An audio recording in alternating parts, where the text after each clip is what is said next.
buenos días. Lo primero, agradeceros que hayáis madrugado. Sois la minoría selecta que ha venido a las 9 de la mañana hoy, que es duro, con la tentación que hay fuera. Pero, bueno, tenemos que empezar y ser dinámicos porque tenemos hora y media para muchas presentaciones, ya lo habéis visto. Entonces, solo os vamos a pedir que seáis muy breves, muy escuetos. Espero que tengáis pocas ya, pues, pero si tenéis muchas, contadlas muy rápido porque si no, alguien se va a quedar sin acabar o sin poder presentarlo. Estamos aquí Juan Sanchís, Iria del Río y yo, que casualmente también somos miembros de la revista, de la Rec International Cardiology, que ya sabéis que estrena número.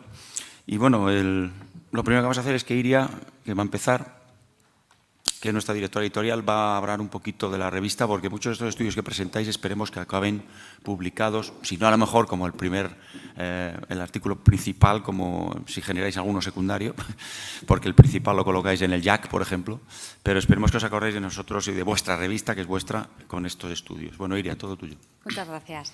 Bueno, buenos días a todos. Como ha dicho Chema, ya me conocéis muchos de vosotros, directora editorial de Revista Española de Cardiología y también de vuestra nueva revista, ¿no? Rec Interventional Cardiology. Tenemos una sesión muy ajustada de tiempo, así que voy a ser muy breve. Luego Chema de la Torre, en la sesión administrativa de la tarde, os va a contar con muchísimo más detalle todo esto que yo aquí solo voy a apuntar. Y yo me voy a centrar en dos puntos. Uno, ¿cuál ha sido esa trayectoria de gestación de la revista para compartirla con vosotros, ya que es también vuestra revista? Y, por otro lado, explicaros un poco de manera práctica cómo se mandan manuscritos a la revista, ¿no? Que me dicen los compañeros que si no recibimos más originales es porque todavía no hemos explicado esto.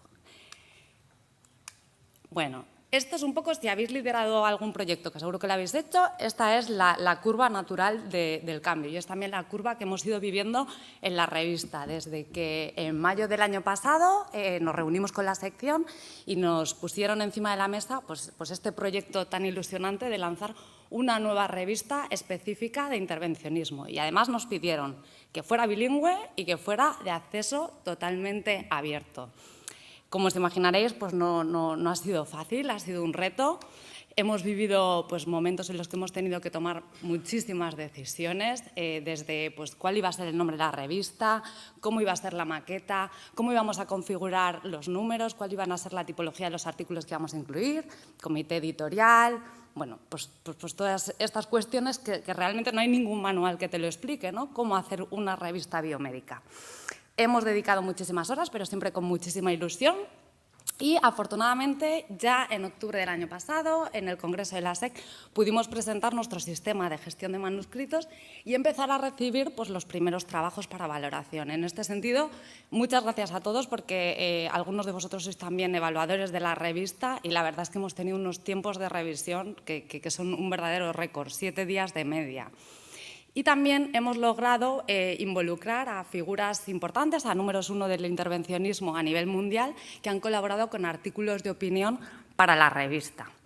Todo esto, ¿qué ha hecho? Pues nos ha llevado aquí, a donde estamos, al que la Junta nos planteó como nuestro objetivo, que era llegar a Ibiza con la revista impresa.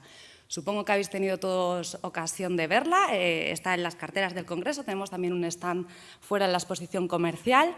Y os animo que, además de la revista impresa, ojeéis también la página web, que ya está disponible, www.recintercardiol.org.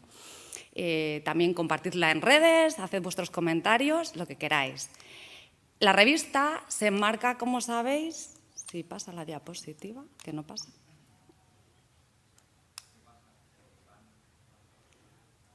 Bueno, os lo voy contando. La revista se enmarca dentro del grupo de publicaciones de la familia de Revista Española de Cardiología y en este sentido, pues además de beneficiarse del know-how de la oficina editorial y de la marca REC, por supuesto, pues se puede nutrir de los manuscritos rechazados de Revista Española de Cardiología, que como sabéis, desgraciadamente, por una demanda de publicación, cada vez son más. Os voy a contar ya ahora muy rápidamente cuál es el proceso editorial de los manuscritos dentro de la revista. Yo los recomiendo, o sea, sabéis que tenemos un gestor que tiene otra página web, pero os recomiendo empezar por la página web de la revista. Si no os acordáis de la URL, porque es una URL nueva, pues que sepáis que si accedéis a Revista Española de Cardiología tenemos un bloque de contenidos que se llama Rec Publications, donde también vais a localizar la revista.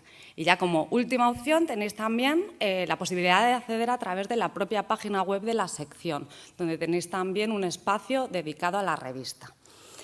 Una vez que accedéis a la revista, mi recomendación es lo primero leer las normas de publicación, nuestras instrucciones a los autores, porque eso os va a ayudar a configurar vuestros manuscritos en función de la tipología de artículo que queráis enviar. Ya sabéis que la revista ofrece la posibilidad de enviar artículos espontáneos, bien como artículo original, como imagen, como carta o una tipología nueva que no tenemos en REC, por ejemplo, que es el caso clínico y que está teniendo muchísima aceptación. Cuando tenéis todos vuestros archivos conformados en función de la tipología del artículo, ya sí accedemos al gestor de manuscritos, que es esta URL que os ponemos aquí arriba, pero también podéis entrar siempre a través de la web de la revista. Y la primera opción que vais a tener dentro de vuestro menú de autores es enviar un nuevo manuscrito. Y ahora, el sistema va a ser muy sencillo y muy intuitivo, casi más que el propio de revista, aunque utilizamos la misma base y os resultará muy familiar. Primero elegís la tipología del artículo, subís los archivos, obligatoriamente primera página y manuscrito, y si tenéis pues, tablas, figuras o vídeos, pues también. Y luego el sistema os va a ir pidiendo que completéis una serie de casillas, por ejemplo, las palabras clave, los conflictos de interés, temas de financiación, etcétera. Que sepáis que durante todo este proceso, si tenéis cualquier problema, está aquí la oficina editorial de Rec Publications para ayudaros en lo que sea. Ya nos conocéis, Eva está aquí esta mañana también con nosotros y podéis hacerlo vía telefónica llamando a la Casa del Corazón o por correo electrónico. Una vez que los manuscritos entran dentro del proceso editorial, ya comienza el propio proceso del manuscrito. Y ya son nuestro equipo editorial, que ya los conocéis, junto con los revisores, los que nos han conseguido que logremos alcanzar los estándares de calidad y de rapidez que nos habíamos propuesto para esta revista desde el principio, siempre con una visión de mejorar los trabajos que recibimos. Bueno, como sabéis, y esto lo sabéis todos también por experiencia, publicar en REC, como decíamos, cada vez es más difícil. La cantidad de manuscritos que recibimos va creciendo y el espacio que tenemos para publicar es el mismo que teníamos antes. Entonces, pues nos vemos obligados a rechazar manuscritos de calidad simplemente porque no tienen cabida dentro de las páginas de la revista. ¿Y qué manuscritos rechazamos más? Pues de aquellos de los que recibimos más, que son intervencionismo, epidemiología, arritmias y miocardiopatías. Esas son las clases de las que recibimos más manuscritos y nos vemos obligados a rechazar más. Esta es la primera diapositiva de mi presentación del año pasado en el Congreso, del taller Cómo publicar en REC y no morir en el intento.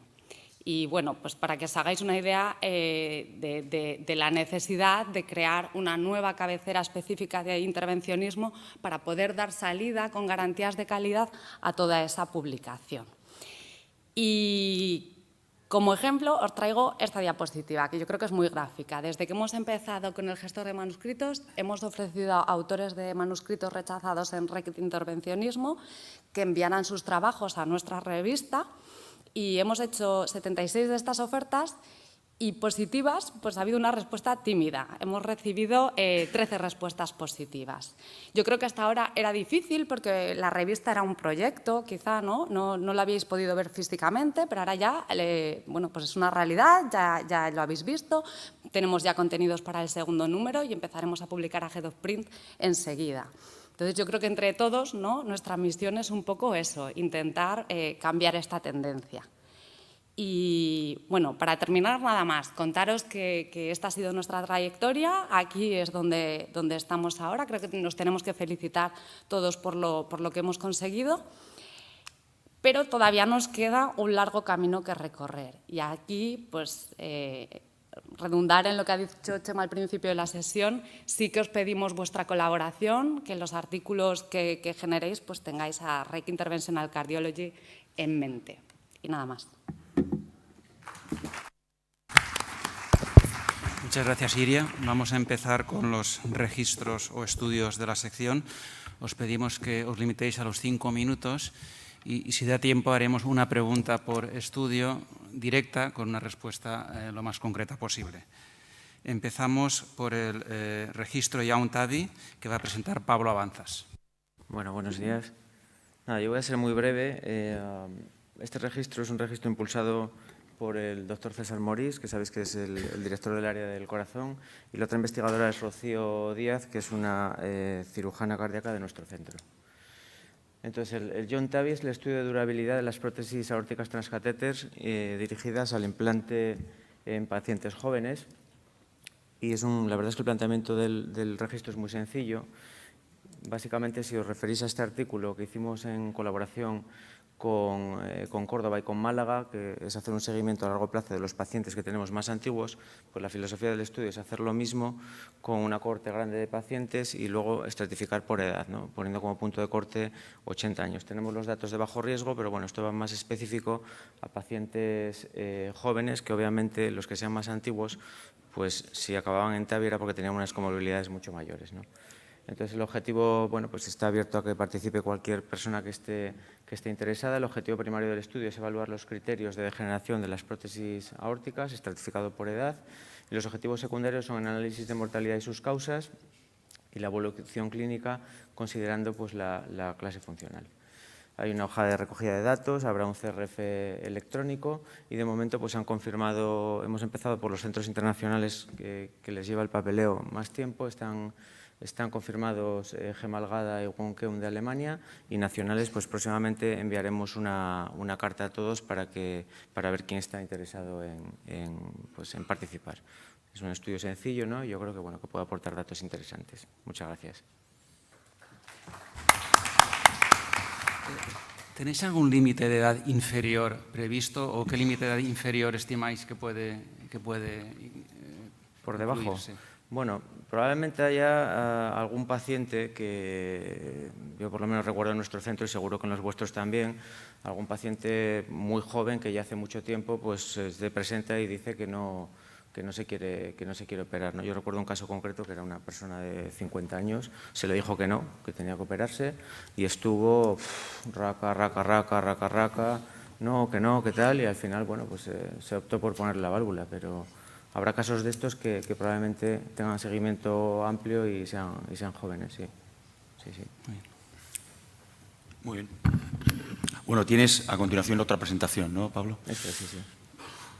Que es la de Freixá, que es registro MitraClip, que como él no ha podido, ha quedado atascado en un aeropuerto. Esto es nada. La verdad es que el pobre me llamó ya a última hora, que estaba en el aeropuerto de Barcelona y que no podía venir, y bueno, pues no me importa presentarlo. Se trata pues, del registro español de MitraClip. La experiencia inicial, como sabéis, está publicada en la Revista Española de Cardiología en el año 2014, Fernando Carrasco. Aquí se incluían 62 pacientes de 4 centros. Voy a sobrevolarlo un poco todo porque no merece la pena tampoco que nos paremos mucho. Los siguientes artículos fueron sobre el implante MitraClip en pacientes con TAVI, en pacientes con cierre de orejuela, y luego un documento de posicionamiento con las sociedades portuguesa e italiana, liderado por Roy Estevez. Entonces, en el momento actual pues, está abierto el CRF electrónico, funciona muy bien y a fecha de hoy ha incluido 747 pacientes. Los dos proyectos que están en curso son los dos que voy a mostrar a continuación. El primero lo lidera el doctor Freixá, que es pues comparar los dos sistemas, el antiguo con el de segunda generación con el antiguo.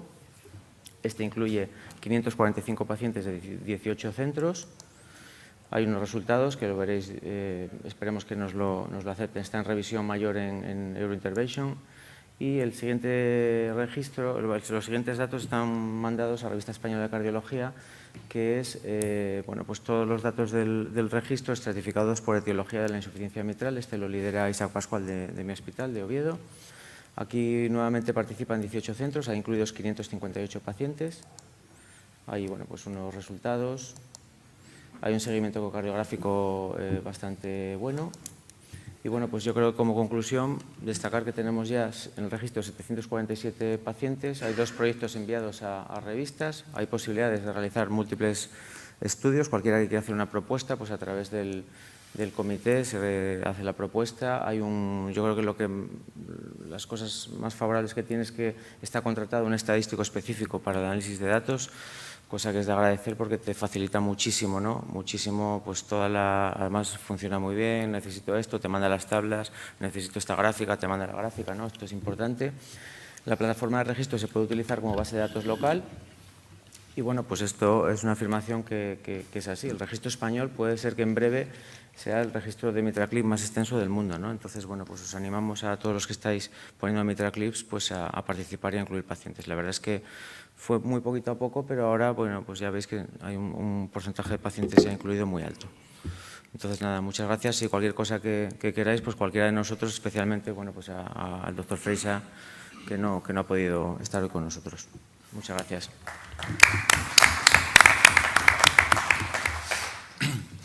¿Cómo detallado es, Pablo, el del registro como para poder hacer indagaciones de beneficios según condiciones del ventrículo, de volumen, etcétera? Reproducir un poco lo que han hecho los trials y ver si en el registro se cumple que unas indicaciones van mejor que otras. ¿Es posible? ¿Me escucháis? La verdad es que los parámetros de eco, bueno, pues sí que se les ha dado un papel primordial y luego sí que es verdad que siempre, pues algunas veces como la vida misma, ya sabéis que os voy a contar en los registros, ¿no? Pues a veces tenemos que, bueno, pues nos llaman, oye, vosotros en Asturias que os falta tal cosa, bueno, pues nos tiran de la oreja y vamos y metemos los datos, ¿no? O cuando se plantea algo y vemos que hay, bueno, pues que hay ciertos missing, pues intentamos hablar con la gente para ser más exhaustivos con la introducción de datos. Sí. Muchas gracias. Gracias. Vamos a hacer un pequeño cambio, Javier, porque nos ha pedido José Fernández adelantar la presentación sobre el registro de oclusiones. Y luego ya Javier.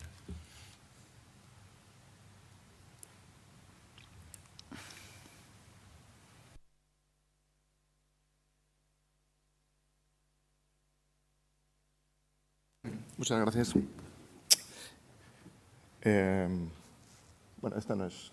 No, es el cuarto.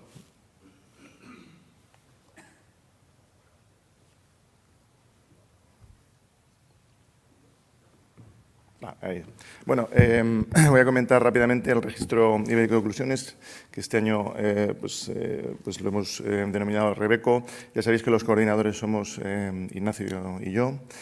La justificación del registro voy a pasar de largo porque ya es la misma presentación, la misma diapositiva que el año pasado. Yo creo que está más que justificado que en la sección hubiera un registro sobre datos reales de procedimientos de oclusiones.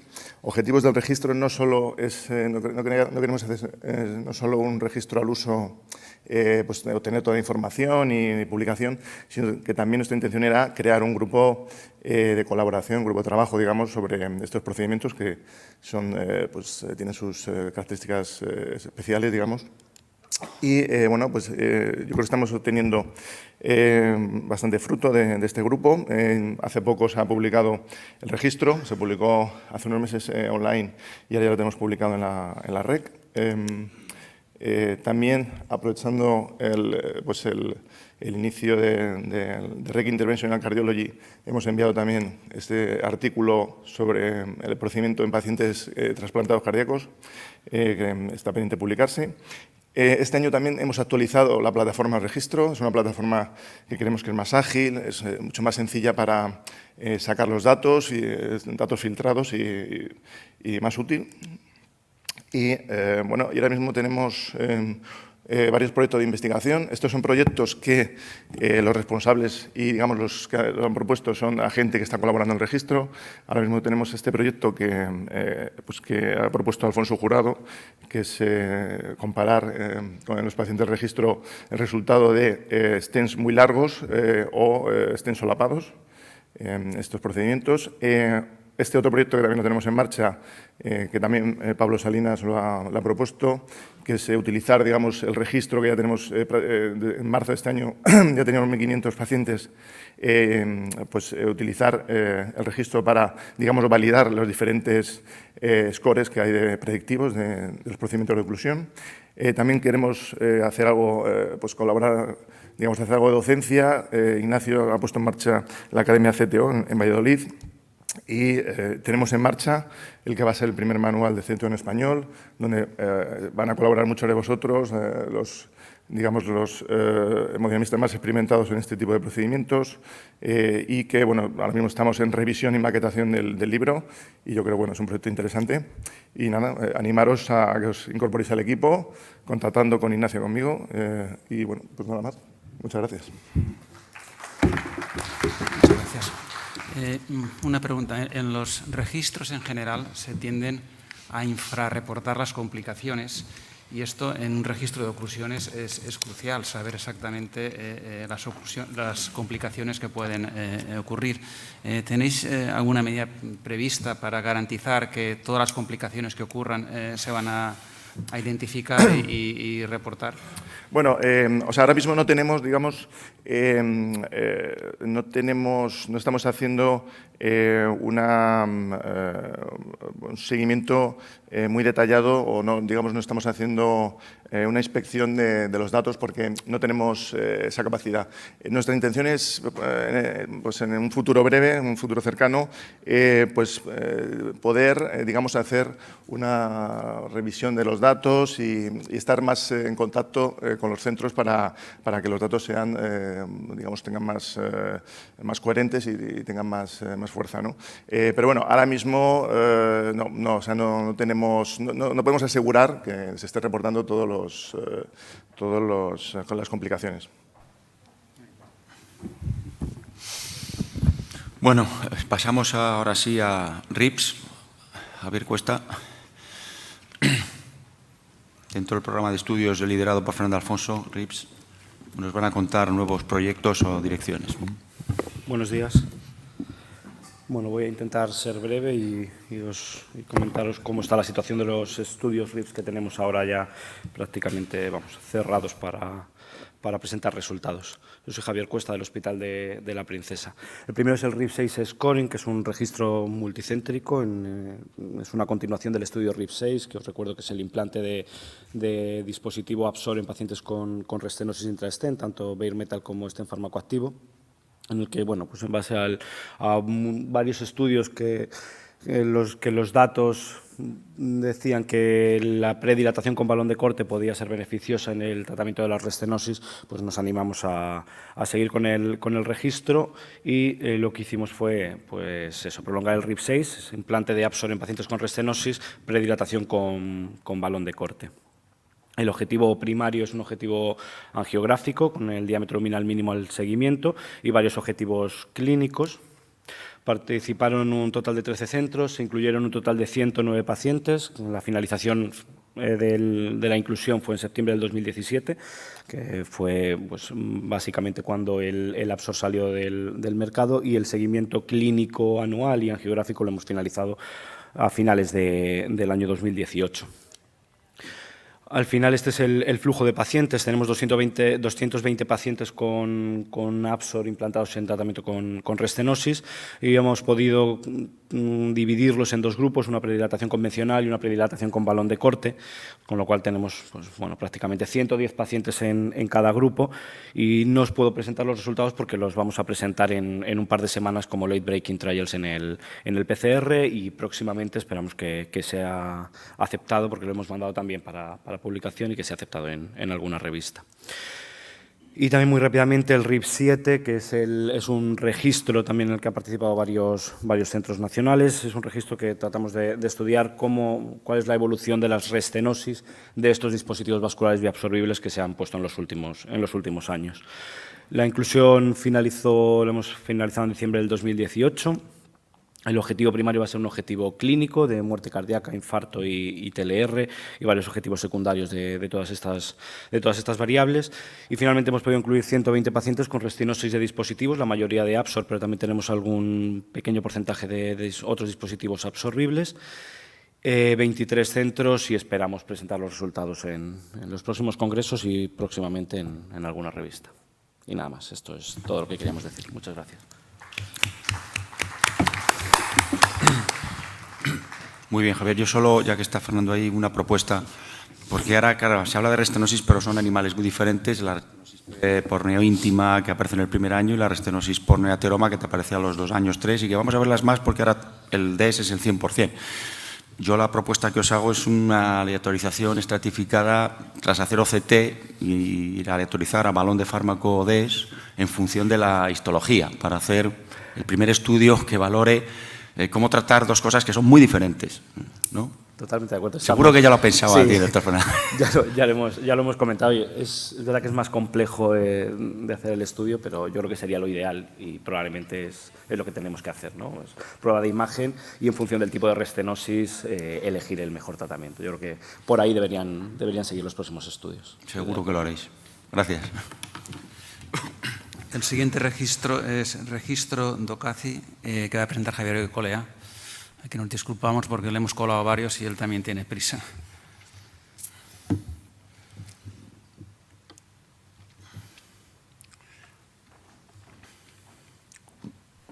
Sí, hola, buenos días. Voy a ser muy breve. Esta es un registro que ya es clásico y que atiende a las siglas de dosimetría y criterios de calidad en cardiología intervencionista. Es un registro que lleva liderando el profesor Eliseo Bañó desde por lo menos el 2009 y que responde a unos requisitos europeos a los cuales se anticipó, de hecho, el registro DOCACI, primero por recogiendo las dosis de radiación en los procedimientos intervencionistas cardiológicos y luego primero manualmente y luego de manera automática por el sistema DOLIR, que algunas comunidades como la Comunidad de Madrid pues han adoptado para recoger sus dosis en radiación, ¿no? También se ha colaborado este año recientemente en una iniciativa europea que ha resultado en la proposición de nuevos niveles de referencia que ahora os los enseño en un momento. Estos son los estudios, los casos que se han incluido, más de 30.000, en 14 centros, 29 salas. Y estos son, vamos, que quizá no os dicen mucho, pero vamos, básicamente son las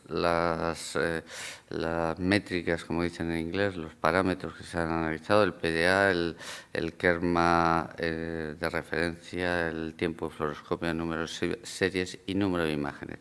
Entonces, quizá en términos absolutos no dice nada, pero si vemos dos periodos y está cortado el segundo, que es 2014 al 17, podemos ver que la dosis de radiación ha disminuido pues prácticamente un 10%, sí, con variaciones mínimas en el número de series, o sea, el número de secuencias y prácticamente las mismas imágenes, lo cual apunta que hay probablemente factores que tienen que ver más con la optimización y los equipos nuevos. Y eso es importante para nosotros y esta diapositiva lo subraya. Estos son un poco los centros que hay, la media que está la línea naranja. Y uno de los centros tiene 3 aparatos y lo que podéis ver es que una de las salas, que es la más nueva en concreto, pues la dosis es menos de la mitad de eso. Y esto, para todos nosotros, por ejemplo, por apuntar una parte que es práctica y útil, debemos reclamar que los aparatos pasados de fecha, con fecha antigua, pues la dosis de radiación al paciente y al personal son el doble de los antiguos. Este es el artículo y yo termino aquí con esta diapositiva, creo, en el cual se participó de manera muy fundamental con las dosis del proyecto DOCACI. Veis que el último firmante es Eliseo Bañó y que para que os hagáis una idea de cómo estamos frente a 12 países europeos en cuanto a angiografía coronaria, pues quizá un poquito por encima en dosis de radiación, en angioplastia un poquito menos, pero vamos, sin diferencia significativa, lo cual nos extrañó en parte porque gran parte de los datos provenían de España. Pero bueno. Y los próximos objetivos, ya para terminar, señalar y puntualizar que se necesitan actualizaciones periódicas, es decir, el motivo del por qué se sigue haciendo, y que para actualizaciones periódicas de los niveles de radiación de referencia para su uso como criterio de calidad. Esto es importante para todos nosotros, saber lo que existe. Y por otra parte, para una adecuada comparación necesitamos que se evalúen los nuevos procedimientos y que se estratifique la radiación, y esto es, por ejemplo, lo que se intentó hacer en el artículo del consenso europeo que os he enseñado antes, con 12 países europeos y Líbano, que sería el 13, ¿no? Y que, bueno, veis que está subrayado en amarillo, angiografía coronaria, angioplastia, CTO, TAVI, pueden subdividirse más. Y esto es lo que os quería contar. Gracias por vuestra atención. Una pregunta, Javier. ¿Habéis encontrado casos de compañeros que hayan tenido que dejar la exposición a rayos por exceso de radiación en el dosímetro? Porque la impresión es que nunca sucede eso. Sí, no. En yo personalmente, o sea, si preguntas por mi experiencia personal, no. Si preguntas por el proyecto, tampoco. Pero cuanto menos, o sea, sabéis, vamos, no voy a repetir lo que es un efecto estocástico. Un efecto estocástico la gente piensa que es aleatorio y no es así. Es un efecto probabilístico que tiene un umbral. Es decir, que aparte, por debajo de ese umbral, que es por otra parte es arbitrario, probablemente no pase nada. Lo que quiere decir es que cuanto más dosis de radiación, más probabilidad de desarrollar algunos efectos estocásticos, que en concreto es el cáncer. Muy bien, gracias, Javier. Pasamos al Registro Nacional de Disección Coronaria. Marcos García.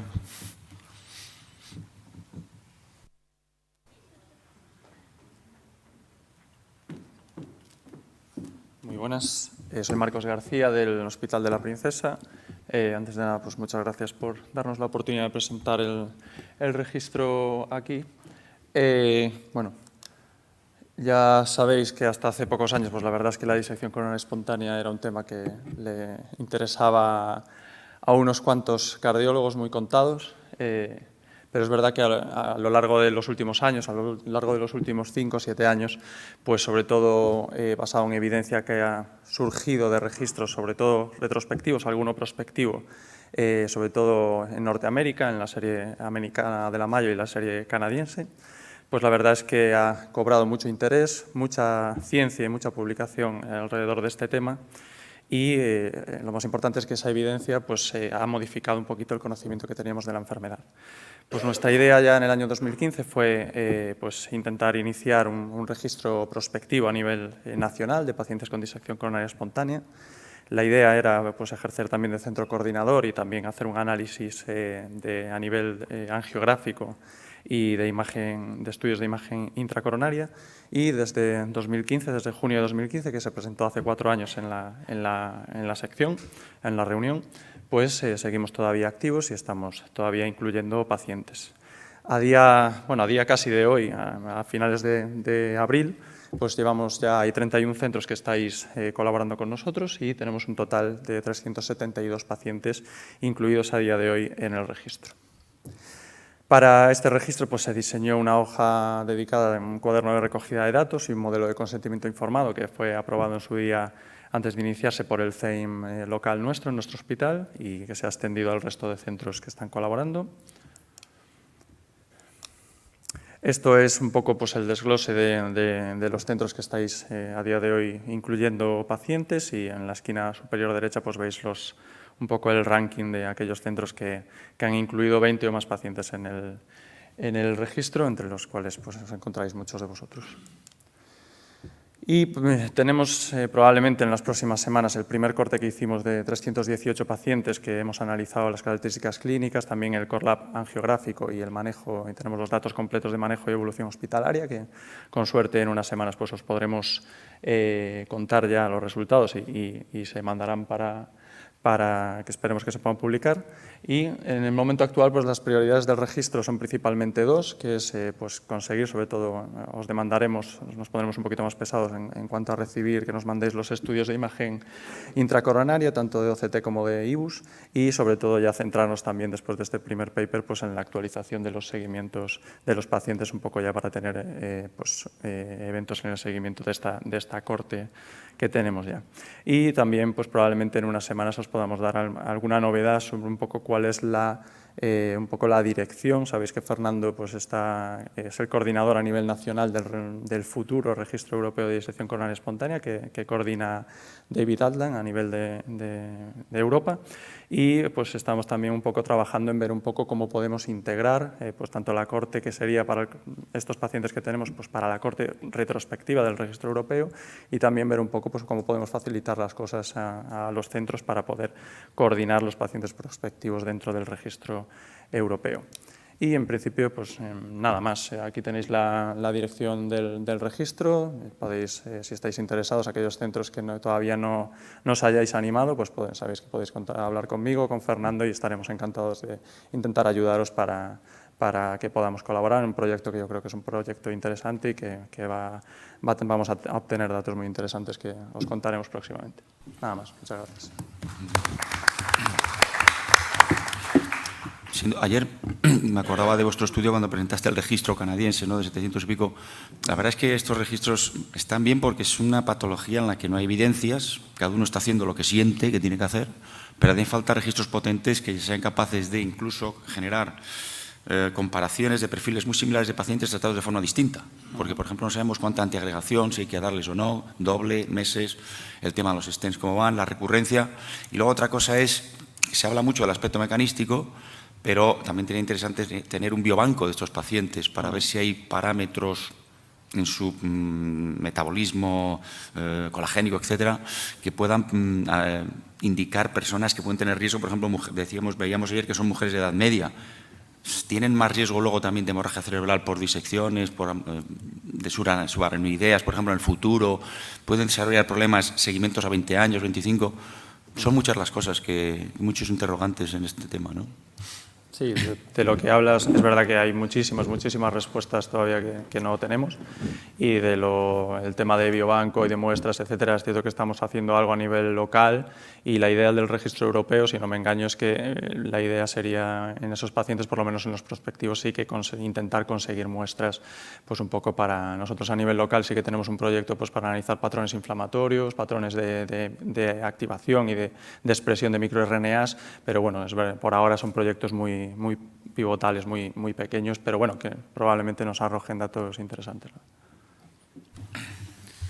Bien, vamos a pasar porque aborda un tema similar al registro que lidera Fernando Macaya sobre percepción y experiencia sobre la disección coronaria espontánea.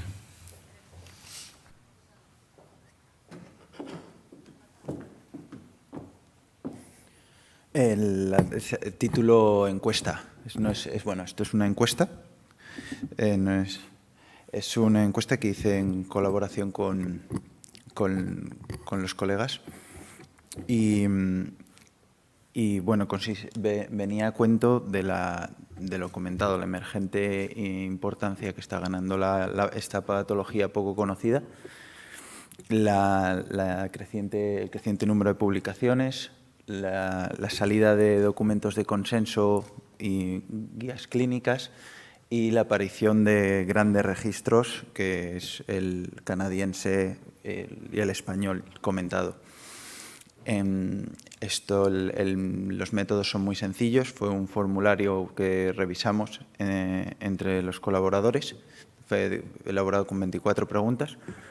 Se obtuvieron respuestas con el respaldo de la sección y la ayuda y el soporte. Se expandió un enlace y se obtuvieron las respuestas entre noviembre y diciembre de 2018. Se obtuvieron 161 respuestas completas, con al menos 72 centros que completaron la variable centro entre los cuestionarios.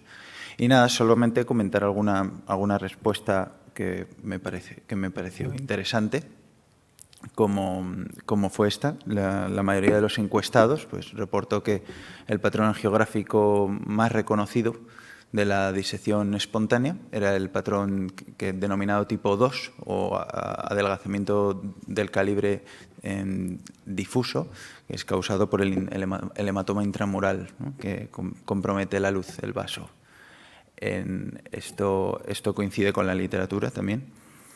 Otra cosa interesante, la proporción de casos que eran diagnosticados con imagen intracoronaria, pues era una minoría de los casos según la impresión de los encuestados. Esto también, pues en base al mayor reconocimiento angiográfico que se ha venido dando en los últimos años, pues tiene sentido.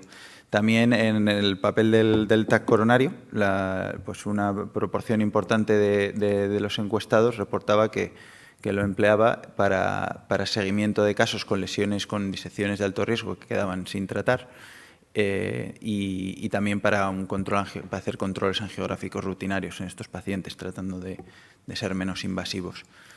Finalmente, en cuanto a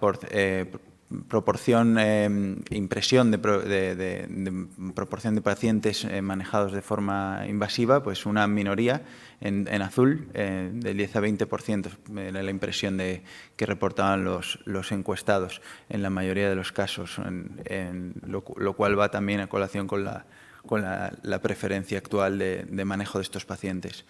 En cuanto a dispositivos, experiencia con dispositivos, la mayoría tenían una preferencia por el stent liberador de fármaco y otros tantos dijeron que podrían utilizar un bioabsorbible o intentar no implantar un stent siempre que se podía. Esto era en referencia a casos que necesitaban intervencionismo, que ya sabemos que son la minoría. Y finalmente, pues una pregunta muy importante, una pregunta clínica muy importante para estos pacientes es la duración de la doble antiagregación. Hay una falta evidente de consenso y es una cosa que hay que averiguar y que seguro que el registro y otros estudios, el registro nacional y otros estudios, pues podrán arrojar más datos sobre ello. Como veis, cada uno hace un poco como cree más conveniente. Y eso es todo. Gracias. Los resultados de la encuesta son los que esperabais. ¿Coincide con los registros o hay algún dato que os haya sorprendido en particular? Sí, más o menos es lo que se esperaba. Se ve una gran heterogeneidad general, ¿no? Hay poca consistencia en muy pocos de las preguntas formuladas. Y básicamente las he destacado porque en general se ve una dispersión de las respuestas tremenda. También en cirugía, la indicación cuando mandaría un paciente a cirugía cardíaca o cuánto tiempo esperaría para repetir una coronariografía de control. Todos son ítems que no tenían una respuesta preferida y la verdad es que, bueno, sí, va un poco con lo que hay, que es muy poco.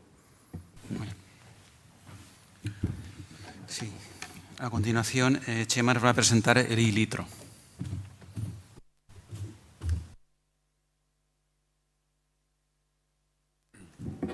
Bueno, buenos días. Vamos a presentar el ilitro, que es un estudio que está promovido desde la sección, con un apoyo logístico de la Fundación EPIC y con financiación de Philips Volcano para su ejecución, al menos financiación parcial. Ya conocéis el nombre, viene un poco del litro. El litro fue un estudio que promovimos también aquí en España y que, bueno, apareció en JACI, aparece utilizado en las guías para validar el uso del IBUS en la evaluación de las lesiones intermedias del tronco común. A ver, el proyecto actual pretende tener un éxito como el litro y ser también un estudio referencial. Sabéis que las lesiones intermedias de tronco se pueden evaluar con IBUS, con FFR y ahora hay índices de reposo, como el IFR. Lo que ocurre es que este índice no se ha utilizado en el tronco, no hay validaciones en tronco. En los trials para el IFR pues, o estaba excluido el tronco o representó un 1,5%, por tanto hace falta verlo. Por otra parte, la concordancia entre IFR y FFR en el tronco es más baja que en otros vasos, por su tamaño, por su mayor miocardio distributivo. Este es el estudio que nos planteamos, por lo tanto, que es ver la concordancia FFR y IFR en lesiones intermedias del tronco común y ver el valor que tiene en cuanto al diferir las revascularizaciones y ver la seguridad que tiene diferir revascularizaciones del tronco. Es un estudio ya registrado en Clinical Trials. El objetivo, como veis, es ver esa concordancia entre IFFR y IFR en lesiones de tronco y luego ver si diferir revascularizaciones con valores de IFR por debajo de 0,9 pues es seguro, ¿no?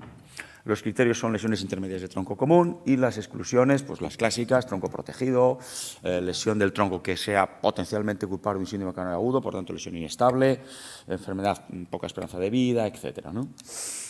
El protocolo es este, tienes la lesión intermedia del tronco común, se realiza IFR y FFR, idealmente hay que hacerlo tanto hacia DEA como hacia circunfleja. Y luego se dan varias circunstancias, si las dos son patológicas, está claro, vamos a tener que hacer revascularización, ya cada uno en función de las opciones clínicas, será percutánea o quirúrgica, si las dos son negativas, pues irá a un tratamiento conservador. Y luego si hay discordancias en cualquiera de los sentidos, se promueve hacer IBUS, que sabemos que tiene un valor, para decantar. En los casos en los que la luz sea más de 6, claramente vamos al diferir, y en los que sea menos, no es que obligatoriamente vamos a la revascularización, pero empujará un poco a considerar esta posibilidad, aunque a lo mejor nos vamos a este lado. Pero bueno, queremos introducir la imagen aquí, que también fue una recomendación del grupo de asesores de Volcano, ¿no? Seguimiento clínico, como veis, a 1 año y a 5. Y, bueno, hay que ver las concordancias, es el objetivo primario, y luego validar el uso de IFR a nivel prospectivo. Promovemos el uso de IBUS para guiar la revascularización percutánea, creo que es muy importante. Eso es uno de los, el segundo subestudio que hay dentro del estudio ILITRO. El estudio aporta plantillas muy claras para que por primera vez sepas más o menos cómo usar el IBUS en la optimización y te promueve incluso o te da criterios de optimización. Qué porcentaje de expansión de stent respecto a qué luz, etcétera. Con lo cual sería la primera vez que se hace algo así.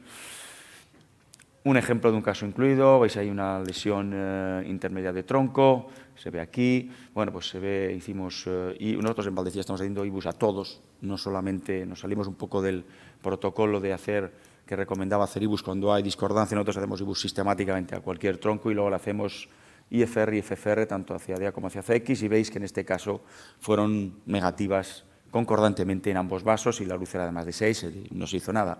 Un caso de estos dudosos, luz justo de 6, la lectura hacia CX es negativa y la de hacia DEA es positiva marginal, pero sobre todo FFR 0,79, o sea, justo ahí, y el IFR 0,91, son circunstancias que se van a dar, ¿no? Entonces, clínicamente estás legitimado para decidir tú en base pues, a los síntomas que el paciente traía, al perfil del paciente, y en este caso el operador decidió poner un stent, porque vio que bueno, había valores en el límite, el tipo de paciente y la sintomatología mandó y se hizo revascularización, no hay ningún problema. El CRD es electrónico y está en web, nos ha costado diseñarle porque hemos querido que sea muy claro y incluya todos los datos suficientes en cuanto a imagen, fisiología, etcétera. Y veis aquí lo ambicioso que es, 40 centros, ya algunos incluso incluyendo, otros o algunos en espera. Y bueno, ya tenemos 17 pacientes en los 4 centros que ya hemos empezado a incluir. El objetivo es ambicioso, hay unos 100 primeros para ver la concordancia, IFR-FFR, valdría con 100 pacientes, pero para ya ver el valor pronóstico clínico necesitaríamos llegar a unos 200 o 300, idealmente 300. Entonces, todos los que estáis ahí y que estáis aquí listados, yo os animo a que... Sé que no son pacientes de todas las semanas, pero desde luego al ser no muy frecuentes no se pueden perder. Entonces, estar muy atentos y en vuestro centro tener bien claro pues, con la enfermería, con los compañeros de la unidad, que cuando se ve una lesión intermedia del tronco, acordaos de ILITRO y bueno, pues intentar incluir pacientes en este estudio que de nuevo yo creo que va a tener tanto éxito como LITRO y pueda ser una saga muy importante para nosotros. Gracias. Sí, una pregunta, Chema. No sé si os habéis planteado, ya que la guía de presión está pasada, medir la IFR final después de tratar el tronco por si la IFR final podría aportar algo en cuanto a la optimización del intervencionismo. Sí, lo planteamos, ¿verdad, Oriol? El problema es que, claro, ya es un protocolo bastante engorroso. Tienes que hacer lectura FFR y IFR hacia un vaso, hacia el otro. Si haces stenting tienes que hacerlo con IBUS. Entonces, si a la gente le hacíamos hacer lecturas post, cargábamos mucho de tinta, mucho trabajo el caso, ¿no? Entonces, no se incluyó en el protocolo como mandatorio. Aparte que el subgrupo de tratamiento va a ser pequeño, lo hemos hablado, va a ser a lo mejor un 30% de pacientes los que se van a llevar stent, con lo cual va a ser un grupo pequeño y por tanto de él no vamos a sacar grandes cosas. Aquí lo más importante va a ser la concordancia y el grupo diferido, que es el grande, que ver qué ocurre cuando le difieres con IFR por debajo de 0,9. Sería, como tú dices, interesante. También es cierto que aquí no van a entrar pacientes que tengan lesiones significativas en DA o CX, porque son pacientes que van a tener lecturas que van a estar artefactadas. Ya no van a reflejar lo que es el tronco, sino que se afectan. Con lo cual, lo veo muy interesante, lo que tú dices, cuando hay otras lesiones río abajo. Pero aquí, por ejemplo, eso complicaba porque tenías que hacer lecturas entonces distal a esa lesión, entre lesiones, complicaba mucho el procedimiento. Entonces, para hacerlo más limpio, nos vamos a centrar en esto solamente, en la parte basal, en el assessment, en la evaluación basal. Muy bien, muchas gracias. Perdón. Fernando. Hay un micrófono. Sí, más fuerte. Te van a traer un micrófono, Fernando.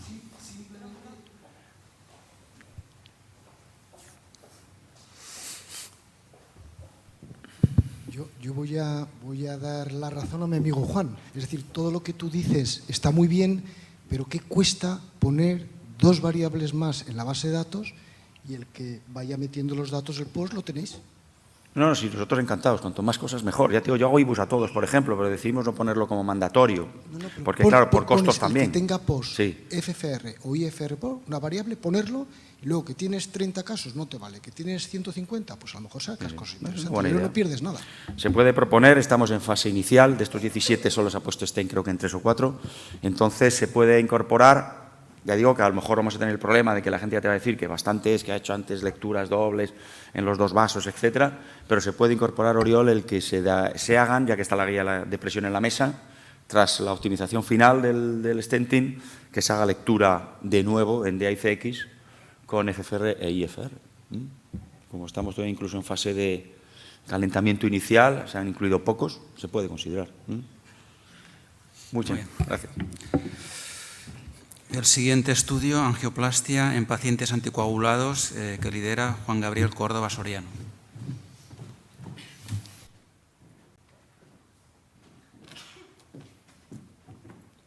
Bueno, buenos días y gracias un poco a la sección por la oportunidad de dar difusión a estos registros. El registro que nosotros conducimos es un registro sobre angioplastia o intervencionismo en pacientes que están crónicamente anticoagulados, en los que no se retira la anticoagulación para realizar los procedimientos. Un poco como introducción, pues ya sabemos que estos son un volumen de pacientes importante, hasta un 20 o un 30% de los pacientes que están anticoagulados requieren angioplastia coronaria en algún momento y hasta un 6 o un 8% de los procedimientos se realizan en pacientes crónicamente anticoagulados. Se sabe que el retirar el anticoagulante digamos que aumenta el riesgo de eventos tromboembólicos y el hacer terapias puentes pues aumenta el riesgo hemorrágico. No hay unas recomendaciones claramente estrictas sobre qué hacer con estos pacientes. Un poco cada centro hace o realiza una estrategia diferente. Hay un documento consenso que se publicó en Europace en 2018, liderado por Gregory Lip y con participación de algún compañero español, en el que un poco se nos insta a no retirar el anticoagulante oral, realizar el intervencionismo añadiendo dosis bajas de heparina en la mayoría de los casos.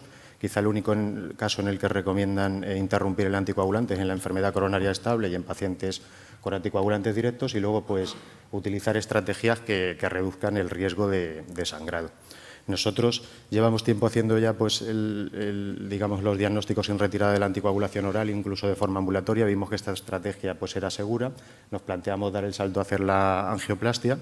Y ahora pues hemos diseñado un registro observacional prospectivo y longitudinal un poco con idea de ver qué terapia antiplaquetaria o antitrombótica van a llevar estos pacientes a lo largo de un año y multicéntrico en el que estamos abiertos a que participen pues, cualquier centro. El objetivo es evaluar la seguridad en la realización de esta práctica Son incluibles pues, cualquier paciente que esté bajo tratamiento con anticoagulantes oral y en cualquier situación en la que vayan a ser sometidos a intervencionismo, tanto en enfermedad coronaria estable como en síndrome coronario agudo. Y el único criterio de exclusión es pues, el no estar anticoagulado correctamente, el no haber tomado el anticoagulante oral directo en las 24 horas previas o tener un INR por debajo de 1,8. Este es el manejo un poco que hacemos nosotros y el que recomendamos en el registro, pero no es un manejo, digamos, obligatorio. Aquí, pues un poco con ello seleccionamos los pacientes que no tienen un alto riesgo de complicación durante el intervencionismo o que no tienen un riesgo de perforación coronaria, por ejemplo, que podría ser el problema fundamental con todo esto. Y un poco, pues, digamos, guiamos la estrategia de poner algo de heparina o no poner algo de heparina en función del nivel de anticoagulación. Con los anticoagulantes orales directos sí que ponemos heparina en todos los casos, pues un poco hay poca evidencia científica en cuanto a esto, pero algunos trabajos pues, hablaban de que quizá los niveles de anticoagulación que se alcanzaban no eran los más adecuados. Y luego pues, también establecimos un algoritmo en el caso de la angioplastia primaria, también con minimización de lo que pudiera un poco promover los sangrados o la hemorragia. Algunos resultados, pues hasta ahora hay 3 centros que han mostrado interés en participar en el registro y hay 2 centros que hemos incluido pacientes, el Hospital Puerta de Hierro y nosotros. En total han sido 86 pacientes los que se han incluido hasta ahora, una edad media de 75 años. La mayoría han sido pacientes con enfermedad coronaria estable y con anticoagulantes orales directos, al contrario un poco de lo que recomendaba este documento. Se han hecho hasta un 57% de los casos de forma ambulatoria. La mayoría por acceso radial, pero también algunos femorales, y un poco pues, el procedimiento, en principio parece un procedimiento que se pueden realizar de forma segura. No hemos tenido complicaciones que podamos relacionar clara o directamente con el estar anticoagulado de los pacientes. Las complicaciones pues, han sido un poco una oclusión de una rama lateral, como se puede dar pues, en algún procedimiento similar. Y luego, pues, en cuanto al acceso vascular, tampoco ha habido complicaciones importantes. Es un registro que está en marcha. Nosotros parece que hasta ahora lo que tenemos es que esto se puede realizar de forma segura, incluso en pacientes de forma ambulatoria, y ahí pues un poco os pongo mi contacto por si alguien estáis interesados en participar. Nosotros estamos abiertos a cualquier centro y poco más. Gracias. Sí. ¿No hay límite superior de exclusión de INR? Claro, esto es una pregunta que también nos han hecho otras veces. En general, nosotros, cuando el paciente está sobre anticoagulado, intentamos posponer el procedimiento. Sobrecoagulado llamamos un INR mayor de 3,5. Pero bueno, sobre todo, es verdad que cuando haces estrategias de minimización de sangrado, pues eso, intentar fomentar el acceso radial, el no meterte con lesiones rotas o una oclusión crónica y tal, pues nosotros hemos visto que esto se puede hacer de forma segura. Yo os animaría a lograr un grupo pareado por índice de propensión que se haya manejado con interrupción, que es muy frecuente, porque es lo que hacemos la mayoría. Entonces, si tú nos pides que te enviamos casos manejados con interrupción, generas rápido una base grande, la enfrentas contra la tuya, generas un pareamiento decente y puedes salir un día diciendo tengo 200 pacientes con interrupción y 200 sin, muy parecidos en cuanto a indicación, procedimiento, y sacas alguna conclusión de más de lo que es el... Sí, la verdad es que esto en principio ha sido un registro así un poco piloto, pero es verdad que tener un grupo comparativo pues le daría bastante fuerza, sí. Gracias. Muy bien. Registro el siguiente estudio es el registro Sequen Please, Oriol. Va a presentar un registro del balón deliberador de fármaco. Bien, buenos días a todos. El objetivo de este registro, bueno, como todos sabéis, la indicación más clara y reconocida del balón liberador de droga es el tratamiento de la restenosis intrastent, pero la verdad es que entre un 30 y un 40% de los usos que estamos haciendo actualmente de este dispositivo pues, son fuera de la restenosis. Entonces, no hay mucha información disponible sobre el uso, pues, por ejemplo, en bifurcaciones. Este año ha aparecido algún estudio en vaso pequeño, el Basket Small, que apunta que podría tener unos resultados comparables al tratamiento con este fármaco activo, pero realmente son vasos pequeños que nosotros consideramos poco pequeños, porque el criterio de inclusión era inferior a 3 milímetros. Lo mismo sucede cuando hay enfermedad difusa, diabéticos. Muy bien, a veces intentamos hacer solo tratamiento focal de donde están las lesiones más severas, y lo mismo pues, en algunos pacientes con fibrilación auricular en los que no nos planteamos pues, un tratamiento triple a largo plazo. Pues bueno, estas son indicaciones que son un poco off-label, pero que realmente se dan en el día a día, y el objetivo de este registro pues, es recogerlas. Es un registro sencillo, básicamente hay que recoger las características del paciente, 4 datos del procedimiento y un seguimiento clínico a 12 meses. Como veis aquí, el objetivo es intentar llegar a 1000 pacientes, de los cuales pues, calculamos que aproximadamente entre 300 a 400 tendrían que ser pues, fuera de la restenosis intraestén, que probablemente es lo más interesante del estudio, y este es el estado actual. Hay 15 centros ya abiertos, de los cuales, pues, 15 centros que van a participar, de los cuales 10 ya están abiertos y 5 con inclusión de pacientes. Nosotros empezamos bastante antes, pues porque el comité ético de mi hospital fue el que valoró el estudio, y este es el estado de inclusión actual. Os animo a todos los que tengáis interés pues, a participar en él.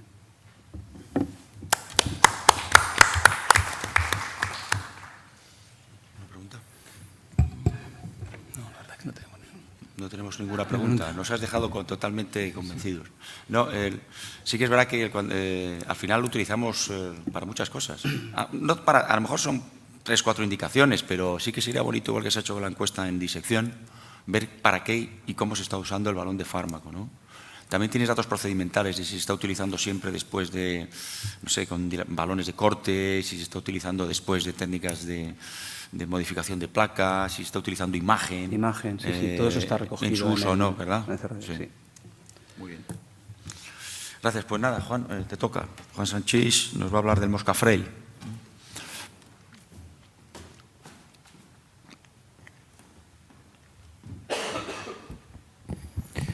Bien, este es un ensayo clínico que se focaliza en ancianos, es decir, edad superior a 70 años, que sean frágiles. Hay que hacer un test de fragilidad y documentar que son pacientes frágiles, y que ingresan en el hospital por un infarto agudo de miocardio sin elevación del segmento ST.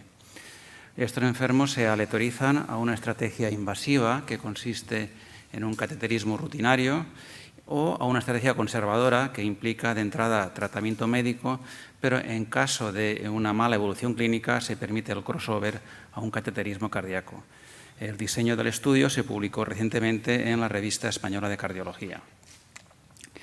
Este es el segundo estudio de los MOSCAs. El primero fue este, de aquí viene el acrónimo MOSCA, comorbilidades en el síndrome coronario agudo. Aquí nos focalizamos en pacientes con comorbilidades, ancianos y con infartos sin elevación del segmento ST. Tenían que tener al menos 2 comorbilidades, o bien insuficiencia renal, anemia, ictus o EPOC. Y en este estudio, que no consiguió alcanzar el tamaño muestral, pero el resultado fue neutro al comparar la estrategia invasiva frente a la conservadora. En el Mosca-Frail, el objetivo principal es el número de días vivo fuera del hospital durante el primer año del paciente. Es un objetivo que incluye calidad de vida, y hay un objetivo coprincipal de eventos cardiovasculares durante este primer año. El tamaño de la muestra que hemos estimado es de 178 pacientes, 89 por brazo, y el estudio cuenta con el apoyo de una beca FIS, y también quiero agradecer el apoyo de Biosensors, que nos ayudó para arrancar, porque cuando empezamos pues no sabíamos que nos iban a conceder la beca FIS, y de hecho el Biofreedom es el stent recomendado para el estudio.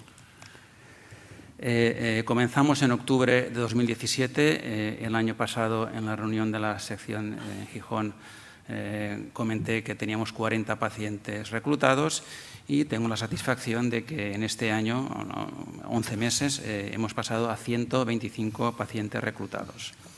Y nuestro objetivo es, a final de este año, en diciembre de 2019, llegar a 178, que es el tamaño muestral, y pienso que sí que vamos a llegar a este objetivo, porque el ritmo de inclusión es bastante sostenido, como veis,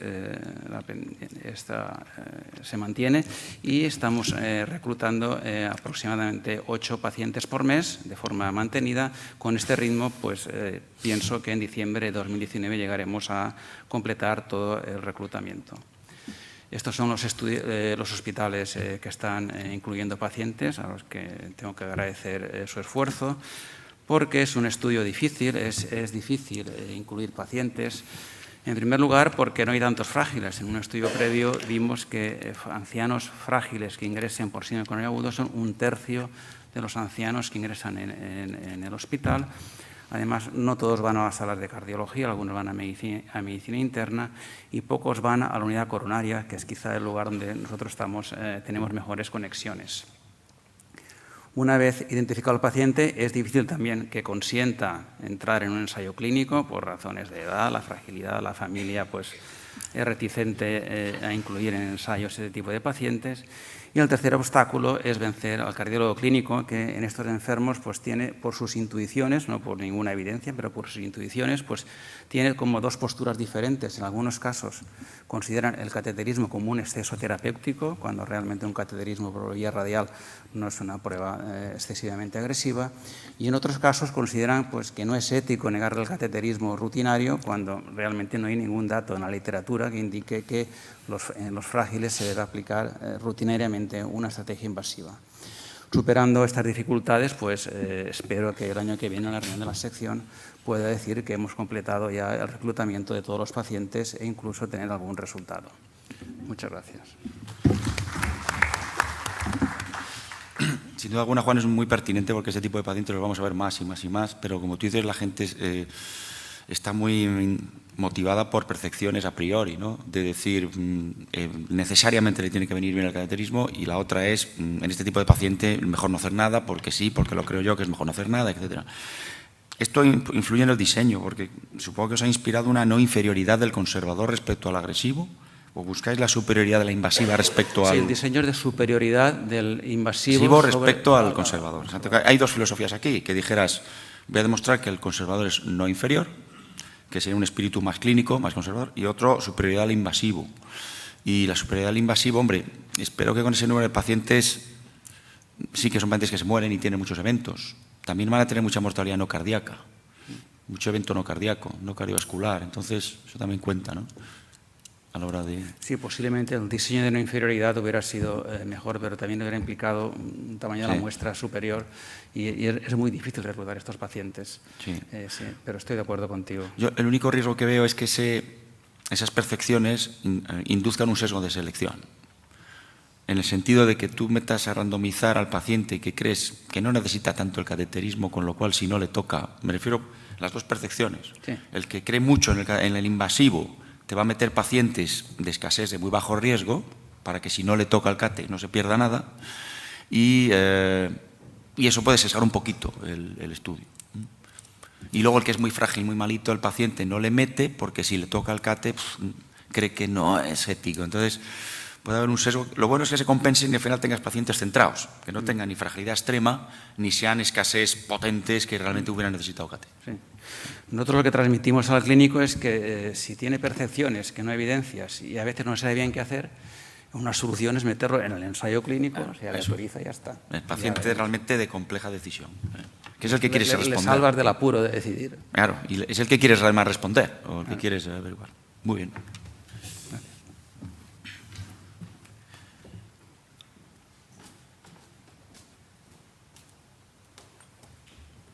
Presentas a... El siguiente estudio es de Desafío de López Mínguez.